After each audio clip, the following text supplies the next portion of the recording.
When we take a look at a map of the Asias, one thing becomes very clear. That is the placement of desert and how it appears like the central portion from northern Africa all the way to Mongolia is a single connecting region of desert. It appears in many ways to connect. Around the periphery, you find greenery.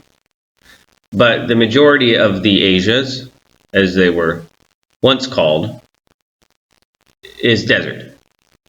Interestingly enough, Europe essentially has no desert except for, or quote-unquote arid climate, except for what you find around Spain. Otherwise, Europe in general is completely green, no desert. It almost looks like some sort of machine drew a line of sand. Ha ha ha. Now, if we look at Africa and a map of the rivers there, we find that, interestingly enough, no rivers pass through the Sahara Desert. Now, that might not be news to most people, that a river doesn't generally pass through the middle of a desert. And this tells us that there is an inherent concept behind forestation and rejuvenation, or a generation of a natural environment, and river, the pathway of rivers. These rivers operate like a highway, and interestingly, only one river, it appears from this map anyway, would connect you from one side of Africa to the other. But it is not impossible to connect these rivers across the entire continent of Africa. And considering the fact that the desert area has no rivers, we can conclude that desert areas are so because they don't have any rivers running through them.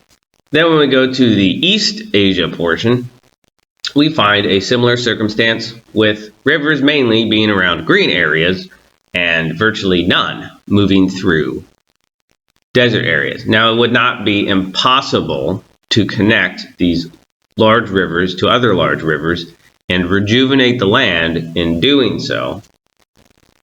Well, in a sense, it would be impossible because there are quote-unquote protections in place to ensure that the deserts remain so. And those protections obviously give leeway to moving the rivers wherever the people that control them want, which usually leads to more desert.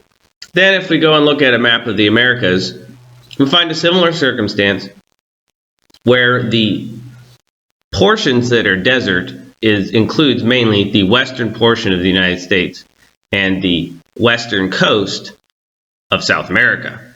Again, kind of like you could connect these pathways of arid land and desertified area together, right? Like if you could take the land masses and put them together and the desert pieces would align perfectly, like the pieces to a puzzle. Then when we go and look at a map of rivers in the United States, we get a similar circumstance.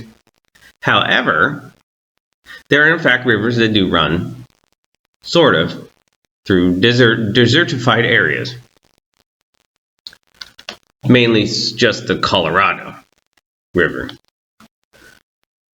But the other interesting thing is that these rivers do actually run like highways. You could, relatively speaking, travel everywhere via river and never have to use a quote-unquote highway, making the rivers highways, basically. Even through the desert area, you could travel via the river. And then when we go down to South America, we find a similar circumstance with these rivers in desertified areas where no rivers actually connect through the west coast, which is mostly entirely desert. Although it would not be impossible to take these rivers and connect them to the Pacific coast, in fact, it appears like they had been cut off, as if you could take a pair of scissors and just snip off the ends of the rivers. That's what it looks like, anyway. And now we get a particular explanation for why this state of affairs of desertification has happened. In the United States Code 1631, ownership of submerged land, A, meandering in the surveying of submerged land. 1. Except as provided in paragraph 2, whenever the Secretary surveys land selected by a native corporation, or the state pursuant to the Alaska Native Claims Settlement Act, 43 U.S.C. 1601, et sec. The Alaska Statehood Act, or this act, lakes, rivers, and streams shall be meandered in accordance with the principles in the Bureau of Land Management Manual of Surveying Instructions. Now, I wouldn't even bother looking up the definition of meandering or meander, because it's going to tell you that it's a curved pathway or something stupid like that. But this is using the word as an action verb, as in meandering something, to meander something. It's essentially stating that they're changing the pathway of rivers, more or less. And that's how you lead to deserts, basically. And then if we go down, if we skip this middle portion, and we go down to, the Secretary is not required to determine the navigability of a lake, river, or stream, which because of its size or width is required to be meandered, or to compute the acreage of the land beneath such lake, river, or stream, or to describe such land in any conveyance document. Now, isn't that interesting? So let's move on to the topic of the quote-unquote American bison, of which used to be, quote, plentiful across the Great Plains. On Google, we get a very ridiculous highlighted response to what killed the bison. And it states, drought is only one reason for a bison's decline.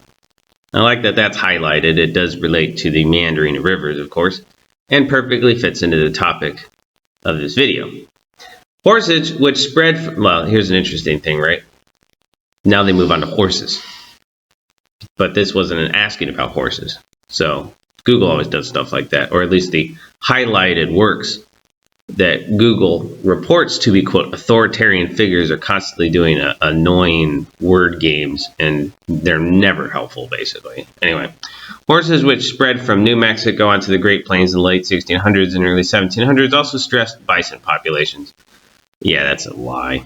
The Comanches, eminent equestrians of the southern plains, kept vast herds of horses for riding and trading. So yeah, basically what this is doing is it's sidestepping the issue at hand, which is, what killed the bison? Well, nothing killed the bison because they're still alive. And then you get that age-old question of, are the bison extinct or not? But this is spelled out correctly, is bison extinct or not? Which is essentially taught in the schools that bison are extinct, because that's their plan. They want to form it into reality. They want to extinctify, or extinct as in a verb. As in meander a river, it leads to the extinction of the bison.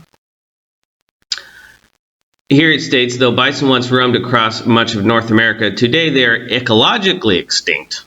As a wild species throughout most of their historic range, except for a few national parks and other small wildlife areas. See, they're trying to get close to it. They can almost taste the eradication of this particular pesky species. It also states, bison tend to make poor pets. Although they have been domesticated, they retain a lot of their wild instincts. They can be tamed, but then they are frightened. They usually resort to their flight or fight response in order to save their skin. So that's telling you the perspective of this writer, and obviously the perspective that the programmers of Google had, which is that wild instincts relate to self-defense and the desire to survive. Isn't that interesting? So let's go ahead and look at the topic of eugenics, which perfectly fits like a nice puzzle piece, like those deserts we were talking about. They fit together like the portions of a desert on the west coast of the Americas. Eugenics is a fringe set of beliefs. Yeah, fringe, sure. And practices that aim to improve the genetic quality of a human population. Historically, eugenicists have attempted to alter human gene pools by excluding people in groups judged to be inferior or promoting those judged to be superior. So, basically, eugenics only applies to humans, right? Well, let's look further. Galton defined eugenics as the study of all agencies under human control which can improve or impair the racial quality of future generations. This from Wikipedia. From the National Human Genome Research Institute, eugenics is the scientifically inaccurate theory that humans can be improved through selective breeding of populations. Here they're all trying to focus on the fact that it only applies to humans, it's fringe, and it doesn't work, right? Eugenics and the selection of desired heritable characteristics in order to improve future generations, typically in reference to humans. And now here we're starting to detract away from their repeated narrative to try and subvert your viewpoint, because it states typically in reference to humans, implying that it doesn't have to just be humans. So, what is eugenics in zoology? The term eugenics was coined in 1883 by British explorer and natural scientist Francis Galton, who, influenced by Charles Darwin's theory of natural selection, advocated a system that would allow the more suitable races or strains of blood a better chance of pervading speedily over the less suitable. So, what exactly is suitable? That's the question. So, purebred dogs, eugenics was the idea that breeding the purest individuals, whether animals or humans, and however one wished to define purest. So, here we get all of these results from Google stating that eugenics is only about humans. We scroll down and it states that it's mostly just about humans. And now we find out it's actually not at all just about humans whatsoever. So, don't you love those word games they play? Livestock breeding, eugenics, and the state in the early 20th century. Eugenics achieved widespread popularity and political influence in the United States by the 1920s. So, it's a fringe movement, right? Eugenics is a fringe set of beliefs and practices that aim to improve genetic quality of the human population. And of course, that's the same thing repeated from Wikipedia. So how does this relate to extinction? Well, extinction, like punishment, the goal of extinction is to lower the occurrence of undesired behaviors. So like the quote-unquote wild trait of wanting to save one's own skin. So the instinct to self-defense is a wild trait, and it's an undesired behavior. Essentially, that's the idea. In this scenario, valued consequences can be withheld to reduce the probability of a specific learned behavior from continuing. The idea is to stop a learned behavior over time. There we get that reference to gradual removal. And of course, naturally, the species that would be the most undesirable would be the ones that are the best at self-defense. So one of the ways that they can dissuade people from supporting bison, or in this case buffalo, is by discouraging the use of such products, which would naturally add value and popularity to the animal. Therefore, if people don't use the products of the animal, then no one cares, and the quote-unquote applicable authorities, which they're not, of course, they're not applicable authorities, but either way, the groups of people that are behind all this stuff, they can get together and eradicate quietly the problematic species. No one will be the wiser, right? The cow milk has also got greater amount of vitamins and minerals. Buffalo milk is injurious to the development of children, and only cow milk is useful to them in the absence of mother's milk. The buffalo milk is rich in fat, which children can't digest. So this has to be analyzed because there are a number of ridiculous things being implied here. First, that the primary reason why cow milk is popular is because it is a good substitute for, quote, mother's milk. Well, that's a crock. It's so stupid that they're declaring that here.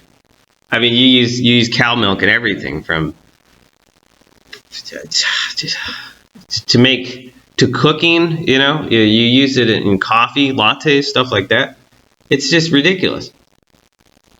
The only reason why buffalo milk, then, according to this, is because it can't be a substitute for mother's breast milk, of a human mother's milk, because here it just states the absence of mother's milk. Well, that's a ridiculous thing to state, because obviously buffalo milk is mother's milk for buffalo. It should say human mother's milk, but they don't want to be on the nose. So, yeah, that's a lot of word games going on here and a lot of ridiculousness, but the main stupid takeaway from this is that they're stating that buffalo milk is, quote, not preferred because it's not useful as a substitute for mother's milk. It's apparently even for buffalo. And, of course, that's the only reason why milk, cow milk, is popular. Quite ridiculous. Then we go ahead and look at eagles. It states bald and golden eagles are protected by the Migratory Bird Treaty Act, which prohibits you specifically, from taking any part of the bird, including eggs, whether or not the birds are on the endangered list. Okay, thanks. FoodCentral.com, eating eagle eggs, home cooking, Food Talk Central. So, isn't that interesting? See, it prohibits you, meaning you and I, obviously, human being, the person reading this, because the corrupt people that write this stuff, they obviously don't use these tools. They have other special things at their disposal that we're not allowed to even know exist. So yeah, they wouldn't use Google. So hence, anybody who's reading this would naturally be a human person who's actually asking something to get a clarification on it. But instead, they get a ridiculous claim of power. First of all, bald and golden eagles in the United States are not subject to the Migratory Bird Treaty Act. They're subject to the U.S. Constitution, the supreme law of the land, of which bald and golden eagles remain on the land. But that's not the entire point behind this. The main point is to destroy eagles quietly and remove them because of their inherent desire or inherent instinct to self-defense. Naturally, it doesn't take a genius to figure out that it wouldn't be a good idea to try and pick a fight with an eagle. That's obviously an undesired trait, and so they want to quietly eliminate them from existence. Hence, they are protected. They're protected to death, basically. And because everyone is dissuaded through coercion, because that's what this is, from keeping eagles as quote-unquote pets, even though you wouldn't be keeping them as pets, you would be keeping them as, well, livestock, companions, well, all kinds of other words. You wouldn't be keeping them as the house pet idea, which is obviously the reference they're alluding to, the idea of having a tiny animal inside of your home. Obviously, that would be stupid and wouldn't work for an eagle. But if you kept eagles to eat the eggs, well, that would increase the eagle populations, because that would impart value onto the animals, and they can't have that. So let's go ahead and contrast this to the bee population and what they do with bees. It states to, quote, save bees, you can plant a bee garden, go chemical-free for bees, become a community scientist, whatever that means, provide trees for bees, create a bee bath, protect ground nesting bees, leave stems behind, teach tomorrow's bee stewards. So clearly what they're doing here is they are demonstrating the knowledge that in order to have more of something, you need to do things to make more of that something. You have to provide better habitats, resources, feeding grounds, other things like that, right? You want to make more of them by taking care of them, basically, being a quote-unquote steward.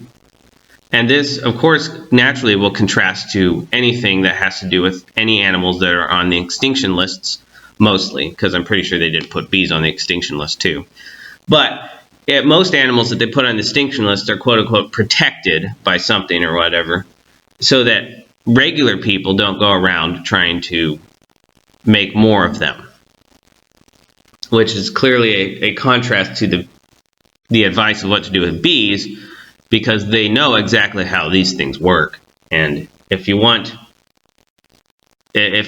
more houses, right, then you would build more houses. You wouldn't protect all houses from being built and state that nobody else can build any more houses in this area. And that would ensure that there wouldn't be any more houses, right? Well, it's obviously a simple concept that applies to everything else. If you want less humans, then ensure that you protect humanity in a way that there aren't going to be any more humans. You dissuade people from making more humans, hence eugenics, which similarly applies to animals. So let's go ahead and see what ridiculous things they state for preventing animal extinction. Buy eco-friendly products. That just means buy something that's stamped eco-friendly. Quite ridiculous.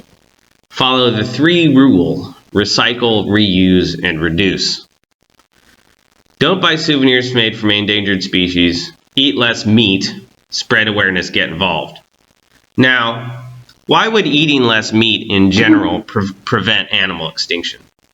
That's a little bit ridiculous, especially considering not all animals are going quote-unquote extinct based off of meat consumption. There are many animals that go extinct that aren't being eaten. And obviously eating less meat would do nothing to keep them from going extinct. And they know that. But then again, that would be equally as equally non-impactful in preventing animal extinction as recycling, quote, reusing and reducing, which naturally means that you do free work for the corrupt companies, the large corporations, that put eco-friendly stamps on products.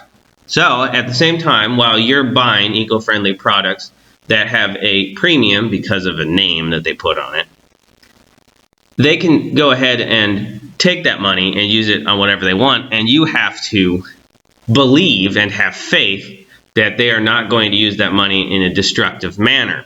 So let's take it this way. If you support these companies by recycling, for doing free work for them as their slave, an obedient slave, because you won't be getting compensated for any of this stuff. You will be doing all of this work off the faith that the giant faceless corporation is attempting to prevent animal extinction with the funds that they're not spending on recycling materials and the funds that you're spending on their garbage eco-friendly products that have a stamp and name put to them. And that's it.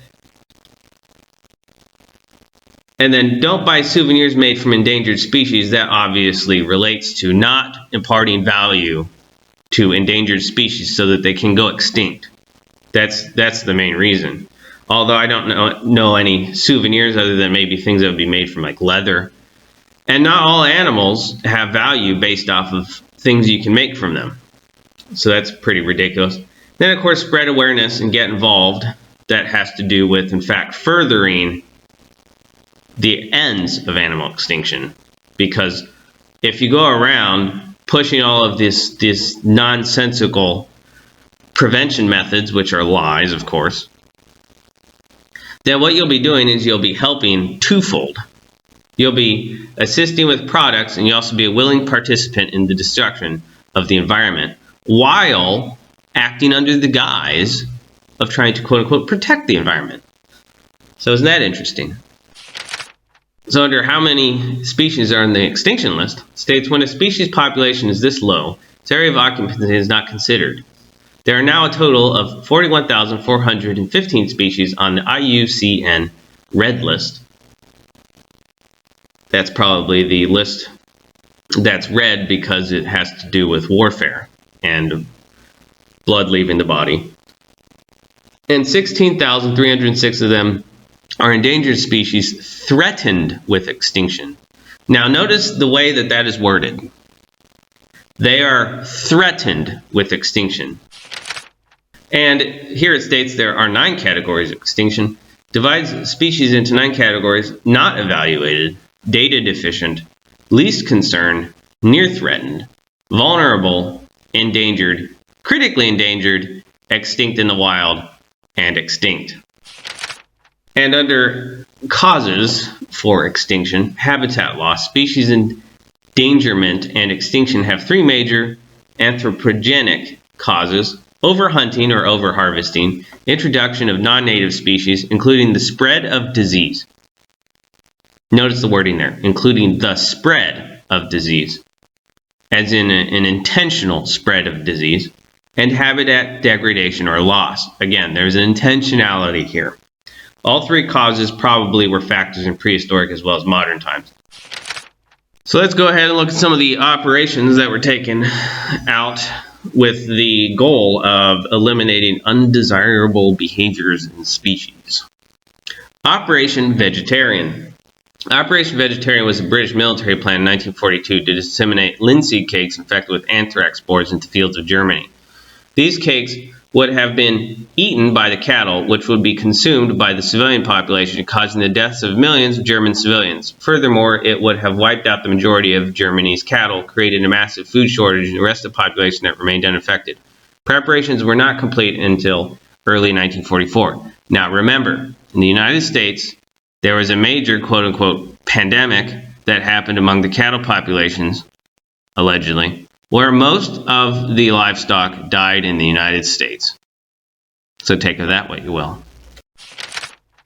Then Project 112 was a biological and chemical weapon experimentation project conducted by the United States Department of Defense from 1962 to 1973. The project started under John F. Kennedy's administration and was authorized by his Secretary of Defense, Robert McNamara, as part of a total review of the U.S. military. The name Project 112 refers to this project's number in the 150 project review process authorized by McNamara. Funding and staff were contributed by every branch of the U.S. Armed Services and intelligence agencies, a euphemism for the Office of Technical Services and the Central Intelligence Agency's Directorate of Science and Technology. Canada and the United Kingdom also participated in some Project 112 activities. Project 112 primarily concerned the use of aerosols to disseminate biological and chemical agents that could produce controlled temporary incapacitation, CTI. The test program would be conducted on a large scale at extracontinental test sites in the Central and South Pacific and Alaska in conjunction with Britain, Canada, and Australia. At least 50 trials were conducted. Of these, at least 18 tests involved simulants of biological agents such as BG, and at least 14 involved chemical agents including sarin and VX, but also tear gas and other simulants. Test sites included Portadown, UK, Ralston, Canada, and at least 13 U.S. warships. The shipborne trials were collectively known as Shipboard Hazard and Defense, SHAD. Project was coordinated with Deseret Test Center, Utah. As of 2005, publicly available information on Project 112 remains incomplete. No surprise there. And of course, they want you to focus in all of these things on the human population, and they don't want you looking anywhere at the impacts that it has on the environment in which us humans happen to live. Operation LAC, Large Area Coverage, or as I know it, Local Area Code from radio communications, was a U.S. Army Chemical Corps operation which dispersed microscopic zinc cadmium sulfide particles over much of the United States. The purpose was to determine the dispersion and geographic range of biological chemical agents. Well, I'm sure that was one purpose. So what is zinc cadmium sulfide? Bioaccumulation of this chemical may occur along the food chain, for example in plants and in seafood. And there we instantly get, in the first line, we get an explanation which is, in fact, insinuating things without being asked. It's insinuating things because zinc cadmium sulfide is not a good substance. And they know that when you look up zinc cadmium sulfide, it's probably a reference to the crap they've been dumping in the environment. Long-term or repeated exposures are expected to have harmful effects on the kidneys, bones, and respiratory tract, resulting in kidney impairment, osteoporosis, bone weakness, and chronic inflammation of respiratory tract, like might happen to animals that inhale it. What is Operation Sea Spray? Between 1949 and 1969, the U.S. Army conducted 239 secret bacterial warfare tests in various cities across the country. While this seems like another one of those crazy conspiracies, it's true. As in crazy conspiracies aren't true? Well, So if you label it a crazy conspiracy, it's not true. But if it seems like another one of those crazy conspiracies, then it's true. It's kind of a ridiculous statement right there. It wasn't until the trial in 1977 that the Army admitted to staging many mock biological attacks on, and unbeknownst to, American citizens. Yeah, no crap. Some of these experiments used live bacteria assumed to be harmless, including Serratia marcescens and anthrax stimulants. The reported goal for these staged events was to assess U.S. population's vulnerability to similar biological attacks from foreign enemies, and of course has the added benefit of eliminating problematic environmental behaviors. During the trial, the Army insisted that the tests had no adverse side effects on the American public. Ironically, these events would never have been brought to trial if it had not been for a reported spike of infections from a local hospital. These severe infections also led to the death of Edward J. Nevin, a 75-year-old recovering from surgery at the time. Of course, one has to wonder what it was doing to, or has done, to the natural environment around cities too, not just human beings. His death and the rise of infections were suspected to have resulted from the mock attack performed 2 miles off of San Francisco's coast in the weeks prior. In the Army's 1951 report, after measuring the levels of the bacteria from 43 different locations around the city, they concluded that the population of 800,000 residents each inhaled 5,000 particles of Serratia. The local hospital that reported a spike in infections admitted 11 patients with serious urinary tract infections. It was also later discovered that pneumonia and influenza cases tripled during this time as well.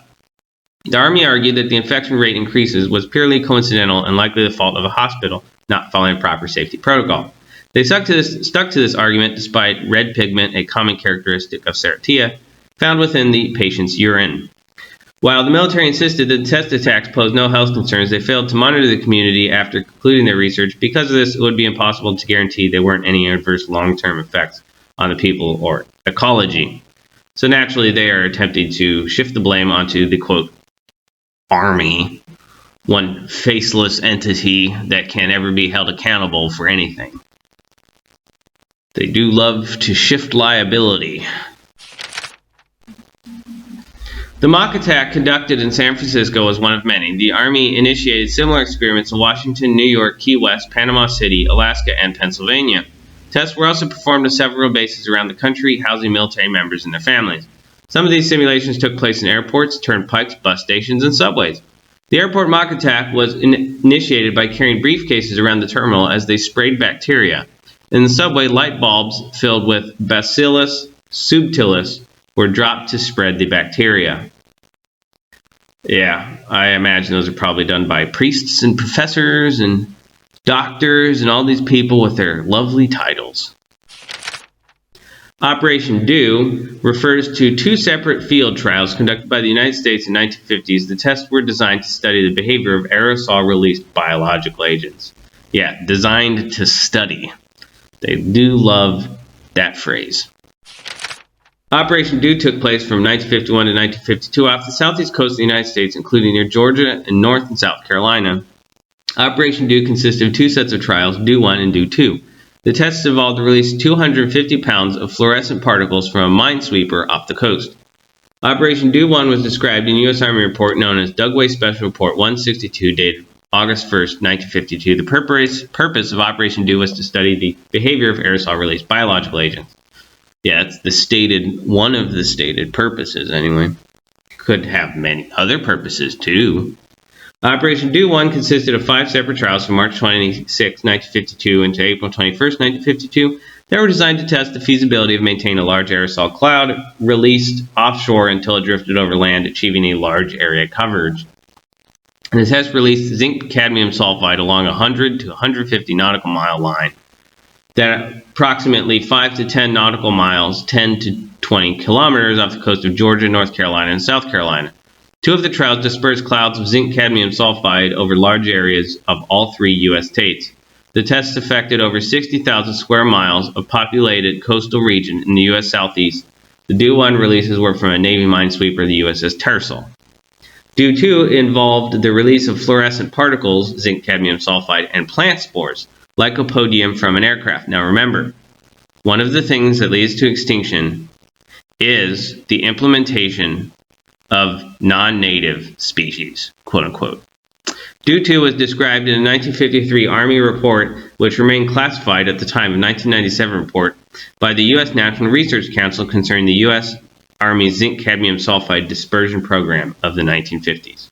And of course, this stuff is obviously not still going on. Operation Polka Dot was a U.S. Army test of biological cluster bomb during the early 1950s. Operation Polka Dot was a field test of the E-133 cluster bomb undertaken by Dugway Proving Ground in Utah during the early 1950s. The operation was detailed in a July 18, 1955 U.S. Army report that also detailed Operation Troublemaker. The operation was classified secret and involved filling the munitions with the biological agent stimulant Bacillus globigii. Operation Mayday was a series of entomological warfare tests conducted by the U.S. military in Savannah, Georgia in 1956. Operation Mayday involved a series of EW tests from April to November 1958. The tests were designed to reveal information about the dispersal of yellow fever mosquitoes in an urban area. The mosquitoes were released from ground level in Savannah, Georgia, and then recovered using traps baited with dry ice. The operation was detailed in a partially declassified U.S. Army report in 1981. Yeah, partially declassified. Operation Big Buzz was a U.S. military entomological warfare test conducted in the U.S. state of Georgia in 1955. The test involved dispersing over 300,000 mosquitoes from aircraft through ground dispersal methods. So, if you still are not convinced, let's go ahead and look at cattle grids. Quote unquote, almost all cattle grids are built around a grid. Most include a pit dug along a fence line, a base for the grid to rest on, and wings to connect the guard to. Some cattle guards are created by painting lines on the pavement. Notice that. Some cattle grids are made by painting lines on the pavement. So, what is a crosswalk? Well, it's essentially a human cattle grid. It is made by painting lines on the pavement, like some cattle grids are. Basically, we are cattle. Simple. We're livestock, and the purpose of all of our quote-unquote modern institutions is to train out undesired behaviors, essentially impart eugenics on a mass scale with the intent of weeding out all of those wild tendencies like the instinct to self-defense, so that when the time comes they can reach a net zero carbon emissions pledge by removing all carbon-emitting life forms. And in a consistent basis with this theme of our video, we'll look again at the U.S. Code, subchapter 13, State Control of Noxious Plants on Government Lands.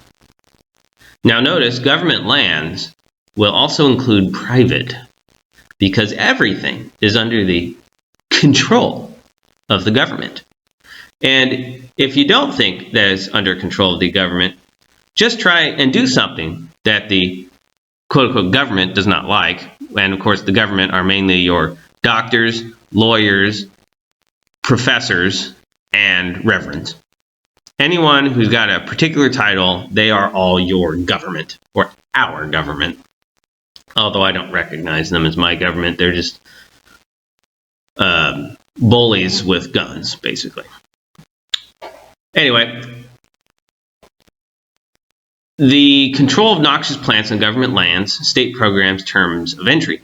The heads of federal departments or agencies are authorized and directed to permit the Commissioner of Agriculture or other proper agency head of any state in which there is in effect a program for the control of noxious plants to enter upon any lands under their control or jurisdiction and destroy noxious plants growing in such land if such entry is in accordance with the program submitted to and approved by such department or agency, provided that no entry shall occur within the head of such federal department or agency or his designee shall have certified the entry is inconsistent with national security.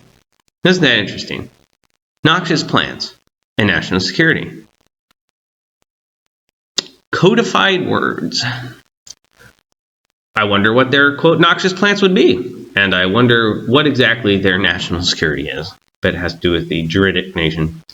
The means by which noxious plants are destroyed are acceptable to the head of such department or agency, and the same procedure required by the state program with respect to privately owned land has been followed. There you go. Privately owned land is indeed under government control, according to this code.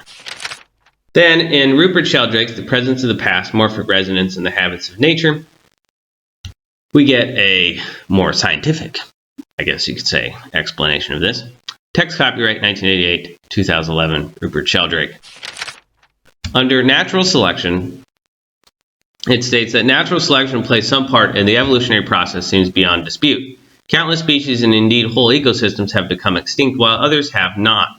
Natural processes, including the competition between organisms, climatic and ecological changes, and global catastrophes leading to mass extinctions have a selective effect. Natural selection weeds out organisms and species that are not adequately fitted to their environment for whatever reason. Now, we are usually taught that natural selection is a, quote, natural phenomenon, versus natural selection being a motive and method of selecting nature. Selecting natures. Eugenics. Remember, this idea of selecting nature is the basis for eugenics, which is indeed selecting nature. It's using motive behind certain operations to remove undesired natural behavior. Darwin, however, gave natural selection a more positive and creative role. It may metaphorically be said that natural selection is daily and hourly scrutinizing. It's scrutinizing. When you scrutinize something, you are specifically picking out things that you don't like, right, throughout the world. The slightest variations rejecting those that are bad, preserving those that are good. Of course, bad and good has to do with the perspective of the individual, naturally. Silently and insensibly working whenever and wherever opportunity offers, at the improvement of each organic being in relation to its organic and inorganic conditions of life. This is essentially stating eugenics. It is actually intentionally removing things that are undesirable, which include species. Undesirable species. Eradication of a species with an intent, but we're always ever taught that it's just a phenomenon and it's something that happens and you can't do anything about it. Then on a different page, but the firm adherence of Darwin and neo-Darwinians to the doctrine of gradual change has little to do with the empirical evidence. Behind this controversy lies the question of dogma. Darwin's principal objective was to replace the idea of design by God with spontaneous natural processes. The conventional theology of his day sought to account for the intricate adaptations of plants and animals in terms of divine intelligence. Darwin postulated natural selection instead. The controversy still lives on, with advocates of intelligent design putting forward molecular versions of the old argument from design. In order to prevent the reintroduction of God to account for sudden creative jumps, Darwin had to deny that such jumps were of any significance in the evolution of life, or he felt he had to minimize their importance. He equated this denial with science itself. Most of his followers shared his attitude, summarized by Richard Dawkins as follows. In the context of the fight against creationism, gradualism is more or less synonymous with evolution itself.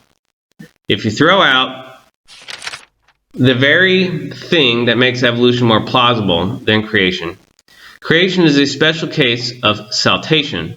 The saltus is the large jump from nothing to fully formed modern life. When you think of what Darwin was fighting against, it is any wonder that he continually returned to the theme of slow, gradual, step-by-step change. That is a textbook explanation. But I don't want to use the word textbook because most of our textbooks are complete garbage and written by idiots. Well, not idiots, just bad people. Very felonious. Right? Most textbooks that we have today are felonious, meaning evil. But this is explaining exactly how the overall concept of weeding out carbon-based life is being done. It's gradual, step by step, and it's slow. The replacement of divine design by natural selection has led neo-Darwinians into an intellectual habit that, ironically, resembles that of old-fashioned theodicy, the attempt to justify the ways of God to men. According to this kind of theology, God as a perfect and omniscient being must have created the best of all possible worlds. Hence, everything that happens must have some provident reason, even if this is not at first apparent. Neo-Darwinians confronted with any given feature of a species generally assume that it must have some purpose or adaptive value and then speculate about the selective pressures that must have given rise to it. Such speculations are usually untested and untestable. They are, in fact, rather like fables. How the rhino got its horn, how the peacock got its tail, and so on. Neo-Darwinism permits a limitless supply of just-so stories to be spun, all with the same moral of competitive success and taking place in a relentless utilitarian world. Yes, what he's describing here is the idea of two sides working together against a common enemy, us. All human beings, for these people, are an enemy. Who are these people? Well, they're doctors, they're lawyers, they're professors, and they're reverends. They're anyone who works within an organized structure which has the intent of lording it over the human populace and at the same time blaming the human populace for the liability of their actions together, the workers of the global union. And what they're doing here is that they refuse to recognize, in all cases, the good and the beneficial aspects of human interaction with the environment, of which we are supposed to be the stewards, not them. They are not supposed to be the stewards. But they acquire stewardship through threat of force and other methods, and one of those, of course, is the gradual and slow step-by-step change. Thank you. If you have enjoyed this video, please like it, share it, subscribe to my channels, check out all of my other publications. Also, there are free books available at the link, and if you so desire, you may support my work at PayPal or Cash App.